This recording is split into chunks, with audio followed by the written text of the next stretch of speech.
ഇത് ഇന്നത്തെ ലഞ്ചാണ്. രാവിലെ തന്നെ കുറച്ച് ചെമ്മീനും കുറച്ച് ചാളയും കൂടെ വാങ്ങിയിട്ടുണ്ടായിരുന്നു. ചെമ്മീൻ കുറച്ച് റോസ്റ്റ് ചെയ്ത് വെക്കാമെന്ന് വിചാരിച്ചു. ചാള മുളകിട്ടും വെക്കാമെന്ന് വിചാരിച്ചു. അപ്പോൾ പിന്നെ എന്തെങ്കിലും ഒരു കറിയും കൂടെ വേണമല്ലോ. കുറച്ച് പൈനാപ്പിൾ ഫ്രിഡ്ജിലുണ്ടായിരുന്നു. അതിൻ്റെ നേരെ എടുത്ത് പുളിശ്ശേരിക്ക് വെജിറ്റബിൾസ് എല്ലാം കട്ട് ചെയ്ത് കുക്ക് ചെയ്യാൻ വെച്ചതിന് ശേഷമാണ് ഞാൻ ബാക്കി കറിക്ക് വേണ്ട വെജിറ്റബിൾസ് എല്ലാം കട്ട് ചെയ്തത്.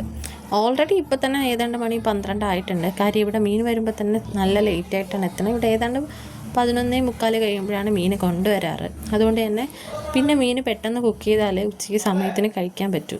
പുളിശ്ശേരി ഉണ്ടാക്കി കഴിഞ്ഞ് 2 ഗ്യാസിലായിട്ട് ഞാൻ പെട്ടെന്ന് പ്രോൺസും റോസ്റ്റ് ചെയ്യാൻ വേണ്ടിയിട്ട് വെച്ചു. തൊട്ടടുത്ത അടുപ്പിൽ തന്നെ മത്തിയും മുളകിട്ട് വയ്ക്കാൻ വേണ്ടിയിട്ട് ഞാൻ ഓൾറെഡി വെച്ചിട്ടുണ്ട്. അപ്പോഴത്തേക്ക് അതെല്ലാം കഴിഞ്ഞപ്പോൾ ഞാൻ പിന്നെ കുറച്ച് മത്തി എടുത്ത് ഫ്രൈയും കൂടെ ചെയ്തു. പിന്നെ ഇനി ഒന്നും വേണ്ടല്ലോ, ഇതൊക്കെ തന്നെ ധാരാളം. എന്നിട്ട് പിന്നെ നല്ല പുളിശ്ശേരിയൊക്കെ കൂട്ടി ഉച്ചയ്ക്ക് വയറ് നിറയെ ഫുഡ് കഴിച്ചു. നാളെ കാണാം. Thanks for watching. Tata, bye bye, see U.